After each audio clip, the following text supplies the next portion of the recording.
नमस्कार मित्रों, पुष्पांजलि पंचांग में आपका हार्दिक स्वागत है।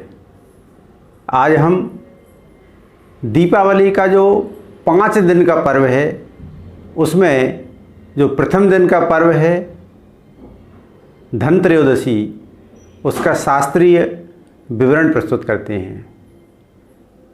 5 दिन का जो पर्व है उसमें पहले दिन धनत्रयोदशी, दूसरे दिन छोटी दिवाली या नरक चतुर्दशी, तीसरे दिन बड़ी दिवाली महालक्ष्मी पूजन, चौथे दिन गोवर्धन पूजा और 5वें दिन भाई दूज होती है। अब सबसे पहले समझते हैं कि धनतेरस का पौराणिक महत्व क्या है। धनतेरस के दिन समुद्र मंथन के दौरान भगवान श्री विष्णु ने धन्वंतरी का अवतार लिया था। धन्वंतरी भगवान अपने हाथ में एक कलश लेकर के आए थे, प्रकट हुए थे। उस कलश में अमृत रखा हुआ था। चूँकि कार्तिक कृष्ण पक्ष की त्रयोदशी को यह घटना हुई थी, इसीलिए धनतेरस के नाम से प्रसिद्ध है।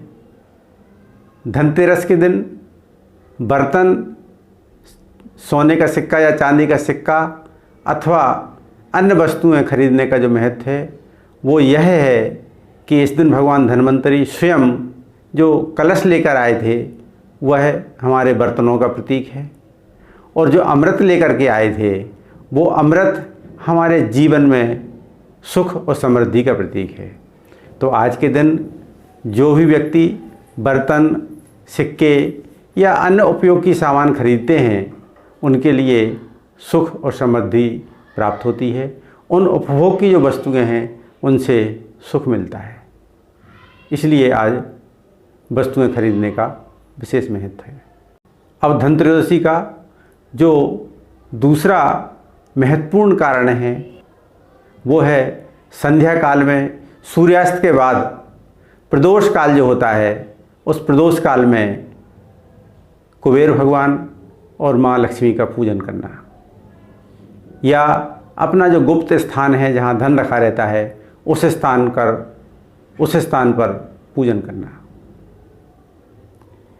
प्रिय मित्रों, कुबेर और लक्ष्मी जी की पूजा के पूर्व श्री गणेश की पूजन भी करना चाहिए, क्योंकि हर पूजन में भगवान श्री गणेश से ही पूजन प्रारंभ होता है।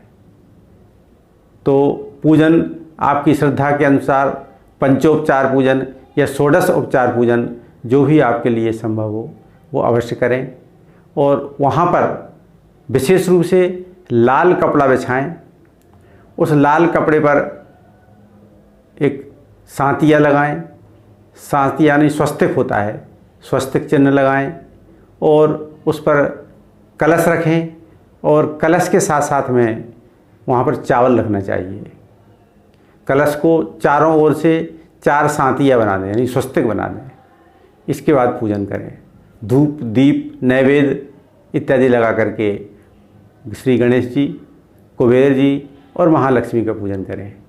इस प्रकार से ये 2 कारण हैं प्रधान रूप से जो धनतेरस के हैं, और इसके साथ साथ में आज से ही दीपों का प्रज्वलन प्रारंभ हो जाता है, क्योंकि अगले दिन जो नरक चतुर्दशी है उस नरक चतुर्दशी में यमराज को दीपदान किया जाता है, इसलिए यह पर्व भी दीपों का आज से ही प्रारंभ हो जाता है। अब आज हम धनत्रयोदशी के दिन जो वस्तुएं खरीदने के शुभ मुहूर्त हैं उनको बोलते हैं। चौघड़िया के बारे में सभी जानते हैं, क्योंकि इस बार धनतेरस 13 नवंबर शुक्रवार के दिन पड़ रही है। तो शुक्रवार के दिन जो चौघड़ियाँ हैं, जो शुभ चौघड़ियाँ हैं वो इस प्रकार हैं। सबसे पहले प्रातः 7:30 से लेकर के और 9 बजे तक जो चौघड़िया है वो लाभ का चौघड़िया है, इस समय पे खरीदारी कर सकते हैं।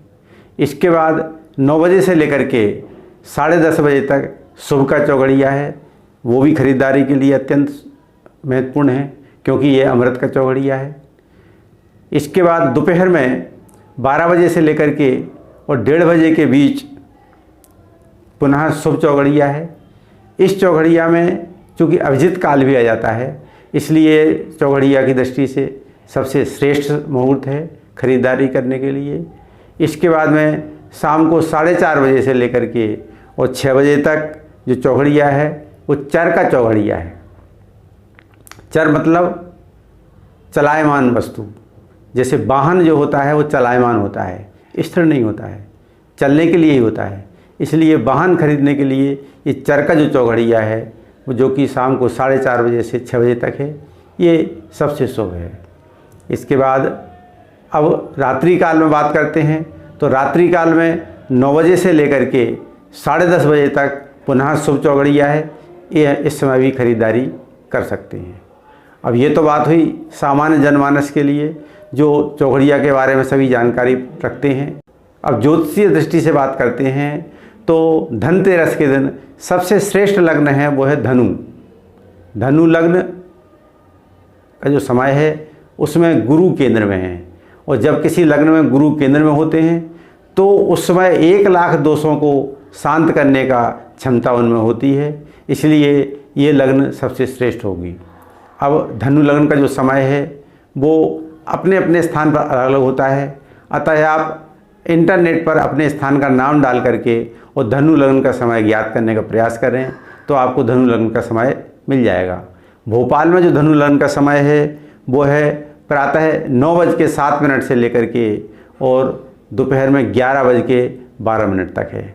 आपके स्थान के लिए ये जो समय है ये 10-5 मिनट का अंतर से रहेगा, जो कि आप इंटरनेट से भी सर्च कर सकते हैं या अपने स्थानीय पंडित जी से पूछ सकते हैं। इस प्रकार से प्रिय मित्रों, अभी तक हमने खरीदारी के जो शुभ समय हैं वो बताए हैं। अब हम पूजन का समय बताते हैं। चूँकि धनत्रयोदशी एक संध्याकालीन पर्व है, प्रदोषकालीन पर्व है। प्रदोष का जो पर्व है वो शाम को सूर्यास्त के बाद में प्रारंभ होता है और 4 घड़ी तक रहता है। 4 घड़ी मतलब 1 घड़ी 24 मिनट की होती है, तो 24 मिनट में 4 का गुणा कर लीजिए तो जो मिनट बनेंगे उतने मिनट तक सूर्यास्त के बाद में प्रदोष काल व्याप्त रहेगा। तो जैसे भोपाल में जो सूर्योदय काल है, जैसे भोपाल में जो सूर्यास्त का समय है वो 5:33 है, तो उससे लेकर के और आगामी 4 घड़ी तक का जो समय है जो कि रात को लगभग 8:20 तक रहेगा, उस समय पे हमारे लिए भगवान कुबेर और महालक्ष्मी का पूजन अत्यंत लाभकारी रहेगा। इसके अलावा रात्रि 9 बजे से लेकर के रात को 10:30 तक का जो चौघड़िया है वो शुभ चौघड़िया है, इसमें भी पूजन कर सकते हैं यदि, लेकिन यथासंभव प्रयास ये करें कि पूजन प्रदोष काल में ही करें। इस प्रकार से प्रिय मित्रों, आज हमने धनतेरस का जो पर्व है उसका महत्व बताया और खरीदारी के समय बताए और पूजन करने का जो शुभ समय है वो बताया है। इसके साथ साथ में आप इस चैनल को सब्सक्राइब करें और अपने अन्य मित्रों को इसको शेयर भी करें, क्योंकि जो शुभ मुहूर्त समय दिए हैं खरीदारी के, इससे अन्य लोग भी लाभान्वित हों, ये आपका भी धर्म बनता है और इससे आपको पुण्य प्राप्त भी होता है। बहुत बहुत धन्यवाद। नमस्कार। जय राम जी की।